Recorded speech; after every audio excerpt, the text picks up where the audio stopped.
Hello மக்களே, welcome back to our channel Bigg Boss season 9. இன்னைக்கான live update பத்தி தான் பார்க்க போறோம் மக்களே. யாருமா நீ ஆதிரி, எனக்கு ஒண்ணுமே புரியவே இல்லையே. அதாவது இந்த அம்மா வந்து எஃப்ஜே லவ் பண்ணலன்னு சொல்லுவாங்களாம், ஆனா கிஸ் மட்டும் கேட்டிருப்பாங்களாம். எனக்கு புரியவே இல்ல.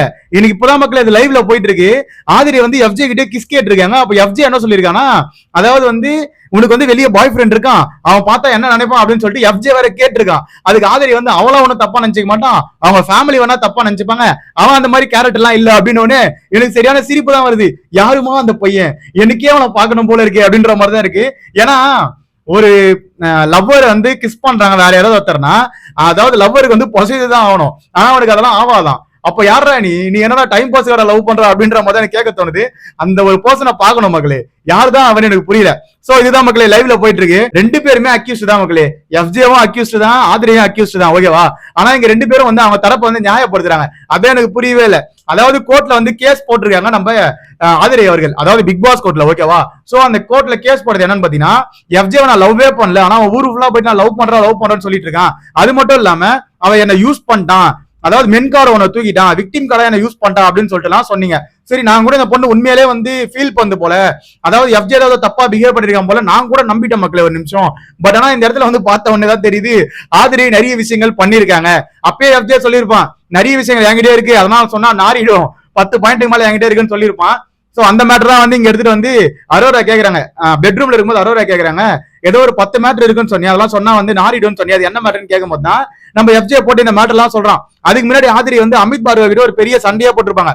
அதாவது நீங்க எப்படிங்க இந்த கோர்ட்ல வந்து நிறைய விஷயங்கள் வந்து வாதாட வைக்காம நீங்க வந்து இந்த கோர்ட்ல வந்து ஜட்மெண்ட் கொடுத்துட்டீங்க, அவங்க வந்து சாரி கேட்டாங்கன்னா அது முடிஞ்சிச்சு, அவ்வளவுதானா? அப்ப உங்களுக்கு பிக் பாஸே வந்து கேள்வி கேட்பாரு, கண்டிப்பா வீக்கெண்ட்ல பாருங்க அப்படின்ற மாதிரி எல்லாம் வந்து சொல்றாங்க. ஆதிரி வந்து அமித் பார்கவா கிட்ட சண்டைக்கு போயிட்டு இருக்காங்க. அதாவது நீங்க வந்து ஒழுங்கா ஜட்ஜ் பண்ணல அப்படின்னு சொல்லிட்டு. ஒழுங்கா ஜட்ஜ் பண்ணினா நிறைய மேட்டர் வெளியே வந்திருக்கும் போல, நிறைய கன்றாவியான மேட்டர் எல்லாம் வெளியே வந்திருக்கும் தான் எனக்கு தனிப்பட்ட முறையில தோணுது. அதாவது இந்த இடத்துல வந்து எஃப்ஜேமோ விக்கில் விக்ரமோ ஸ்மார்ட் மூவ் ஒன்று பண்ணிருக்காங்க. அதாவது எல்லாத்துக்கும் வந்து நான் சாரி கேட்டுக்கிறேமா, இந்த பிரச்சனையை பெருசாக தேவையில்ல, என் மேலதான் எல்லாமே தப்பு இருக்கு அப்படின்னு சொல்லி அந்த இடத்துல வந்து ஸ்மார்ட்டா ஒரு மூவ் பண்ணாங்க. அது வேணா ஆட்ஸ் ஆஃப் சொல்லலாம். விக்கில் விக்ரம் அழகா வாதாடி கூட்டு வந்துட்டாப்ல.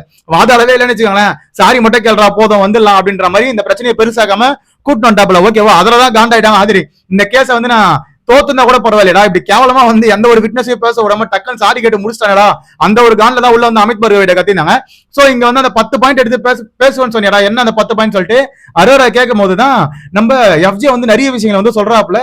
எனக்கே ஷாக்கிங், என்னடா முத்தம் கேட்டிருக்கான் இவர, நீ முத்தம் கொடுத்தியான்னு வேற அரோரா கேக்குறாங்க. ஆமா, நான் வந்து ஹேர் கேஸ் கொடுத்தேன், அதாவது இப்படி கொடுக்கலையாம், ஹேர் கேஸ் கொடுத்தாப்லையா, இப்படி வச்சு ஹேர் கேஸ் கொடுத்தாப்லையா. சோ எனக்கு புரிய மாட்டேது. அதாவது இப்ப இதுக்கு பேர் லவ் இல்லையா, கிஸ் கேட்டா அது லவ் இல்லையா, கேட்டா ஃப்ரெண்ட்ஷிப்பா, ஃப்ரெண்ட்ஷிப்லாம் லவ் அதாவது ஃப்ரெண்ட்ஷிப்னால நான் வந்து கிஸ் கேட்டேன் அப்படின்ற மாதிரி நம்ம ஆதிரி வந்து அதுக்கு ஒரு கிளாரிபிகேஷன் கொடுத்துட்டு இருக்காங்க. கரமாந்திரமா இருக்குது கேட்கும் போது. அது மட்டும் இல்லாம மறுபடியும் எஃப்ஜே வந்து ஆதிரிக்கிற ஒரு லெவலுக்கு மேல படுத்துன்னு அந்த பொண்ணு மேலே ஃபுல்லா படுத்துன்னு உருள்றான். ஐயோ எனக்கு மறுபடியும் இது எங்கேயோ போய் முடிய போதடா அப்படின்ற மாதிரி தான் இருக்கு. அரோரா பக்கத்துல இருக்குடா, பாத்துடா உங்க உணர்ச்சியில கட்டுப்படுத்துடா அப்படின்ற மாதிரி தான் இருக்கு. மறுபடியும் கட்டி பிடிச்சிக்கிறானுங்க, மறுபடியும் வந்து படுகிறானுங்க, புரிய மாட்டேங்குது. இது என்ன மாதிரியான ஷோ எனக்கு புரியல மக்களே. அதாவது ஆதிரை வந்து அவ்வளவு தப்புகளை பண்ணிருக்காங்க, பட் அவ்வளவு தப்பா பண்ணிட்டு நான் தப்பே பண்ணலன்றாங்க. எஃப்ஜே ஒரு பக்கம் அவ்வளவு கேவலமான ஒரு விஷயத்த பண்ணிருக்கான். அவன் உன்னோட பாய் ஃப்ரெண்ட் கேட்க மாட்டானா நீ கிஸ் கேட்டா அப்படின்னு வர கேட்டிருக்கான். அவன் பாய் ஃப்ரெண்ட் வர கேட்க மாட்டானா, அதை வேற ஆதிரை வந்து சொல்லியிருக்காங்க. அவங்க ஃபேமிலி வேணா வந்து தப்பா நினைச்சுப்பாங்க, பட் ஆனா இவன் வந்து அதை தப்பா நினைச்சுக்க மாட்டான் அப்படின்றாங்க. யார் அந்த பையன் தான் தெரியல, பாவம் அந்த பையன் தலையில மிளகா அரைக்க போறாங்கன்னு எனக்கு தோணுது. சோ எனிவே இன்னும் தோண்ட நிறைய மேட்டர் வந்து வெளியே வரும் போல, அதான் கன்றாவியா இருக்கும், நாரம் ஆயிடும் அப்படின்னு சொல்லி நாரி போயிடும் அப்படின்ற மாதிரி நம்ம எஃப்ஜே சொன்னதை பார்க்க முடிஞ்சது. சோ ஓகே, ஏதோ ஒரு கண்டென்ட் யூஸ் பண்ணணும்னு சொல்லிட்டு ஸ்டார்டிங் ஒரு 3 வாரம் யூஸ் பண்ணிருக்கீங்க, அதை ஒத்துவாங்க. ரெண்டு பேர் மேலுமே தப்பு இருக்கு, ரெண்டு பேரும் ஒன்னும் நல்லவங்க இல்ல, ரெண்டு பேருமே அக்யூஸ்ட் தான், நீங்க தெரிஞ்சிச்சு மகளே ஓப்பனா. சோ இதை பத்தின கருத்து கீழே கமெண்ட் செக்ஷன்ல கமெண்ட் பண்ணுங்க, அதை பார்த்து நான் தெரிஞ்சுக்கிறேன். அந்த பையன் யாருன்னு தான் தெரியல, பாவம் அந்த பையன் பேர் என்னன்னு தெரிஞ்சுன்னா கீழே கமெண்ட் செக்ஷன்ல கமெண்ட் பண்ணிட்டு போங்க. எனக்கே அவனை பார்க்கணும் போலதான் இருக்கு, பாவம் அந்த பையன். சோ மக்களே, அது வரைக்கும் நம்ம சேனல்ல சப்ஸ்கிரைப் பண்ணி கூட இருக்க பெல் ஐகானை தட்டி விடுங்க, அப்பதான் நம்ம போற வீடியோ எல்லாம் உடனே வந்து சேரும். Love you, bye, take care.